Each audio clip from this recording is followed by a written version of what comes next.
Kita record dulu. Selamat sore teman-teman. Sesuai dengan apa yang sudah saya sampaikan bahwa kita mulai di jam 15 karena tadi saya ada agenda dulu sampai di jam 14.30.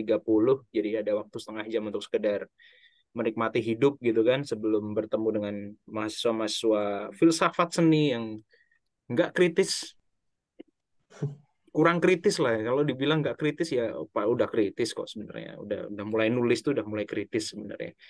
Tapi kurang ya. Ya, saya tuh tidak mendapatkan pertanyaan-pertanyaan yang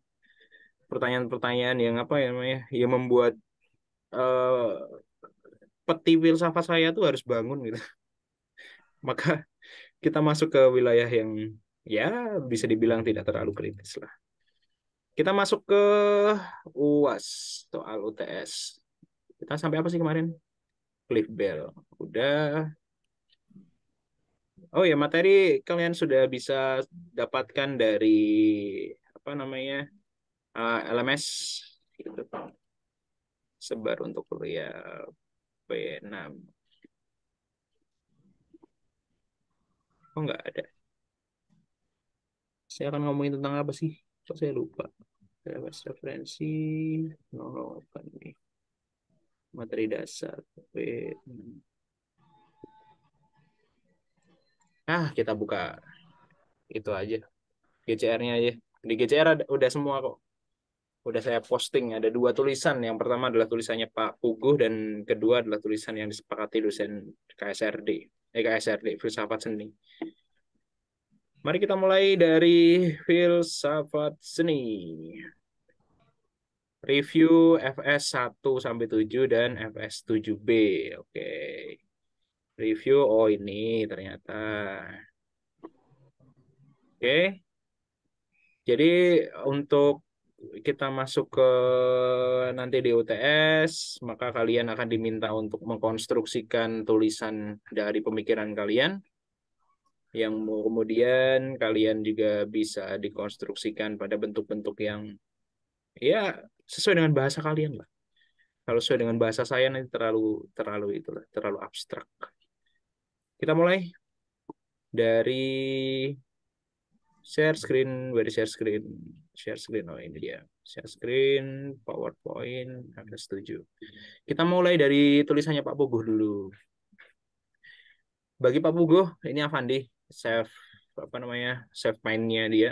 Karya seni merupakan refleksi dari berbagai kenyataan menurut versi masing-masing penciptanya. Jadi kalau kemarin kalian pergi ke Galnas atau ke apa namanya galeri to Medicine dan lain sebagainya, kalian bertemu dengan karya-karya itu, maka sebenarnya karya-karya itu adalah sebuah refleksi, ya, sebuah gambaran dari seorang seniman ketika mengungkapkan sebuah karya. Karena dia refleksi, maka yang dihadirkan itu adalah simbol, tanda gitu, rekayasa imaji yang pada dasarnya sebenarnya bentuknya merupakan representasi atau kembali merepresentasikan dari apa yang dipikirkan oleh si seniman. Dan sebagai refleksi, biasanya para pencipta atau seniman itu hadir secara unik, khas, dan orisinal gitu. Sesuai dengan identitas pribadi melalui goresan, pemilihan warna, kemudian cara pembuatan bidang pada karya seni tersebut gitu. Nah, ciri khas itulah yang disebut sebagai kreatif gitu, di mana ada kepekaan, keluasan, kespontanan, cara berpikir cepat gitu, cara pandang yang berbeda, yang orisinal. Dan tentu hal ini tidak hanya soal teknis, tapi juga berbasis pada bagaimana fenomena pikiran itu mampu diciptakan atau mampu dituangkan melalui konsep yang terciptanya sebuah karya seni. Jadi ketika seorang seniman itu membuat karya seni, dia tentu mengalami proses yang panjang berkaitan dengan perenungan yang dia pertanyakan terus-menerus, kemudian apa yang ingin dia tampilkan dalam sebuah kanvas, kemudian motivasi apa yang hadir di dalamnya, dan lain sebagainya. Sehingga sistem identitas yang hadir pada sebuah karya tersebut merupakan representasi atau gambaran nyata dari si seniman. Itulah kenapa beberapa dari kalian mungkin tidak memahami betul apa yang ingin disampaikan seniman. Ataukah sebenarnya kita hanya sekedar merepresentasi sesuatu atau menginterpretasikan sesuatu gitu. Ada simbol, ada tingkah laku, bahasa, produksi teks yang dihadirkan oleh si seniman itu menjadi satu konteks, satu konteks yang hadir pada sebuah karya seni. Nah, struktur dialogis antara seniman, karya seni, kemudian juga ide-ide yang hadir dalam pikiran si seniman yang dituangkan dalam sebuah seni, itu yang menjadi kerangka berpikir atau framework yang hadir pada satu karya seni. Maka bisa dibilang bahwa karya seni merupakan artikulasi dari seniman, lahir dari berbagai dialog. Dialog itu tidak hanya sekedar berbicara antara dua orang atau lebih, tapi dialog itu adalah pembicaraan antara dirinya sendiri dengan karya-karya, dengan ide-ide. Pembacaan, perenungan, penghayatan, dan juga cara kreatif untuk mengungkapkan kembali atau merepresentasi konteks realitas yang sedang dibaca. Maka ketika kita melihat itu ada banyak sekali interpretasi yang ada di pikiran kita gitu. Jangan-jangan ini orang nggak jelas gitu. Kayak dosen saya, filsafat seni nggak jelas menjelasin apa gitu kan. Kayak sesuatu hal yang nggak penting ya dijelaskan. Tapi itu akan mempengaruhi cara berpikir kalian gitu. Mempengaruhi bahwa seni itu tidak hanya sekedar bentuk yang estetis, tapi seni itu merupakan pesan-pesan tertentu yang disampaikan oleh seniman. Justru saya selalu mempercayai bahwa dalam ketidakjelasan itu sejatinya ada kejelasan yang paling sejati. Jadi semakin kalian tidak jelas terhadap sesuatu, maka sebenarnya kalian semakin jelas karena kalian mempertanyakan itu terus kan. Seperti apa yang dikatakan Prof. Bambang Sugiharto. Jadi kemarin saya ngikutin perkuliahannya beliau lagi setelah sekian lama nggak ngikutin. Sebenarnya filsafat itu adalah perenungan. Jadi ketika kita melihat sesuatu, kita mengalami sesuatu, maka kita merenungkan itu. Jangan-jangan kita ini sebenarnya tidak hidup. Atau jangan-jangan kita ini hidup bagaikan robot. Gitu. Atau bahkan sebenarnya ketika kita melihat karya seni, kita sedang tidak berkuliah. Kita tidak sedang menyelesaikan pendidikan di DKV. Gitu. Atau jangan-jangan ketika melihat karya seni itu justru masalah-masalah yang ada di rumah yang muncul di situ. Kekhawatiran untuk segera bekerja, kekhawatiran berkaitan dengan orang tua, dan kekhawatiran terhadap masa depan itu muncul. Itu semua representasi hasil dari pengalaman estetis yang kalian alami gitu.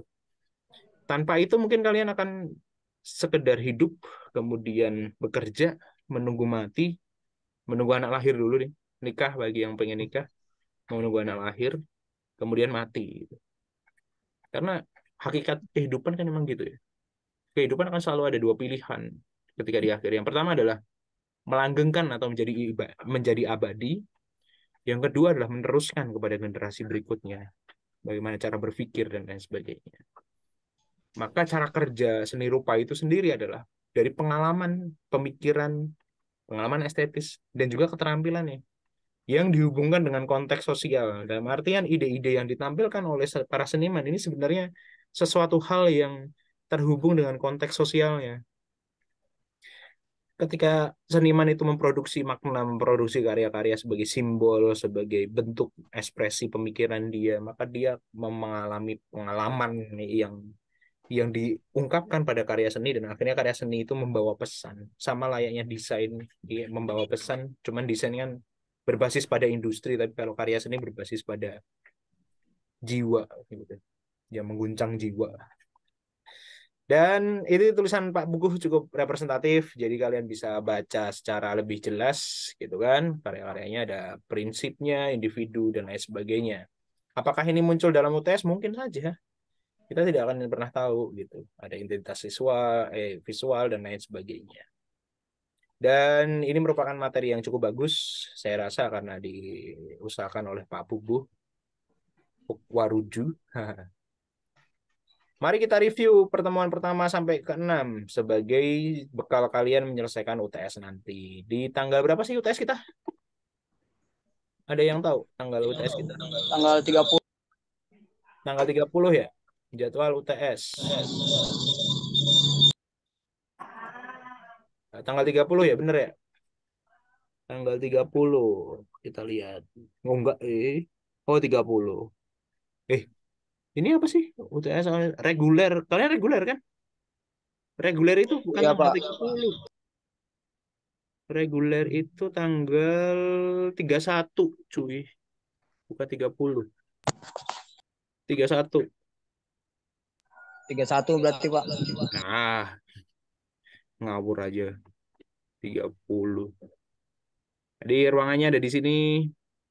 Ini ruangannya, bisa kalian cek ruangannya dan jangan lupa untuk datang lebih awal supaya lebih siap. Kemudian mau hujan. Allahumma sayyiban nafi'an. Hah? Serius hujan? Enggak, di kota saya. Kalau di Jakarta kayaknya lagi nggak hujan ya. Mendung Pak di sini Pak. Tadi Oh, malam hujan, Pak. oh, jadi sudah mulai membawa kenangan ya. Alhamdulillah kalau hujan berarti itu, Pak. Iya, alhamdulillah membawa kenangan masa lalu ya. Iya. Oke, kisi-kisi untuk UTS dan juga review. Kalian akan diminta untuk memahamkan apa itu filsafat. Yang saya inginkan jawaban kalian bukan hafalan dari sini, tapi pemahaman kalian berkaitan dengan filsafat. Kemudian apa itu seni dan filsafat seni itu apa? Basisnya tetap saya bilang bahwa tulislah dengan kemampuan kalian sendiri. Mungkin kalian bisa mengelabui si pengawas gitu dengan mencontek teman kalian, tapi kalian tidak akan bisa mengelabui saya ketika mengkoreksi.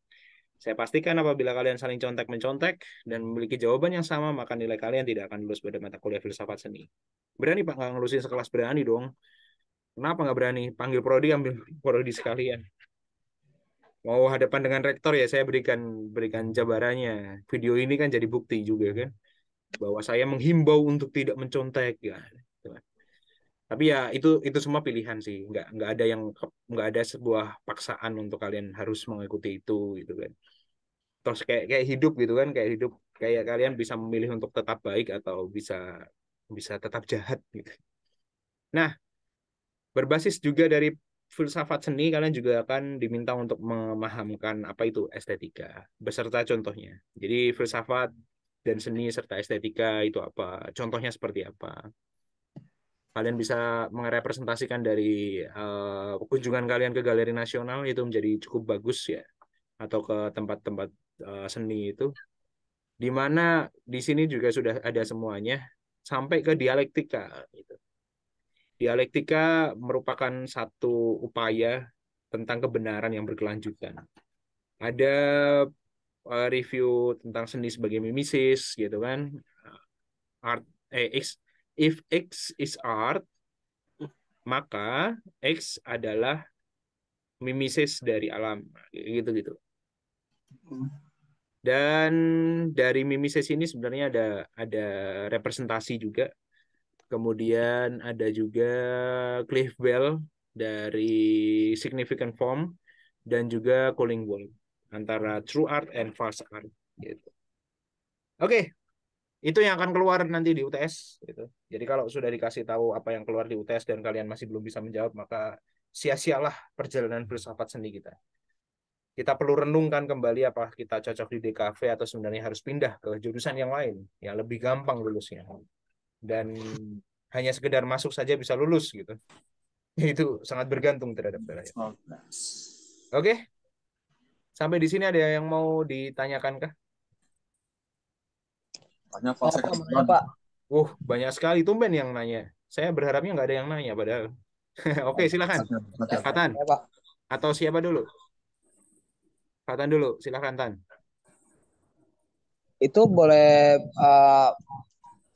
buka buku nggak Pak? Misalkan kayak apa pengertian, jadi kita nyatat pengertian dari teori mimesis, terus pengertian dari ilmu filsafat. Nah, nanti untuk penjabaran ke soalnya itu sesuai dengan pemikiran kita, Pak.